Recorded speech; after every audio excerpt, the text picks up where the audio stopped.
UMNO இளைஞர் பிரிவு கோரியபடி UMNO விலகிக் கொண்டாலும் ஒற்றுமை அரசாங்கம் ஆட்சியில் இருக்கும் என்றும், ஆனால் அரசாங்கத்தின் தலைவிதி டிஏபி தனது நிலைப்பாட்டை மறுபரிசீலனை செய்ய வேண்டும் என அரசாங்கம் தொங்கிக் கொண்டிருக்கும் என்றும் பிகேஆர் நாடாளுமன்ற உறுப்பினரான ஹசான் அப்துல் கரீம் வெளிப்படையாக தெரிவித்துள்ளார்.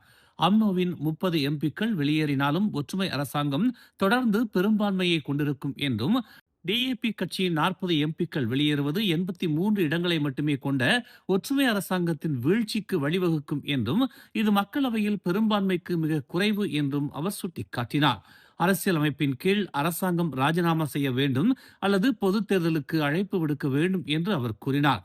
நேற்று மாலை ஒரு முகநூல் பதிவில் அம்னோ இளைஞர் பிரிவு அரசாங்கத்தை விட்டு அம்னோ வெளியேற வேண்டும் என்று கூறியதை அடுத்து சாத்தியமான விளைவுகளை அவர் மதிப்பாய்வு செய்தார்.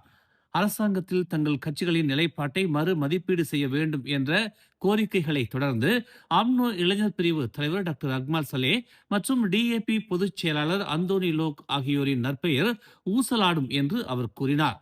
அம்னோ இளைஞர் பிரிவின் அழைப்பு இருந்த போதிலும் அம்னோ அரசாங்கத்தில் நீட்டிக்க முடிவு செய்தால் அக்மால் ராஜினாமா செய்ய வேண்டியிருக்கும் என்றும், கட்சி கோரியபடி அடுத்த 6 மாதங்களில் சீர்திருத்தங்கள் மேற்கொள்ளப்படாவிட்டால் கட்சியும் அரசாங்கத்தில் இருந்தால் லோக்கின் நற்பெயரும் டிஏபியின் நற்பெயரும் அழிந்துவிடும் என்றும் அவர் சுட்டிக்காட்டினார்.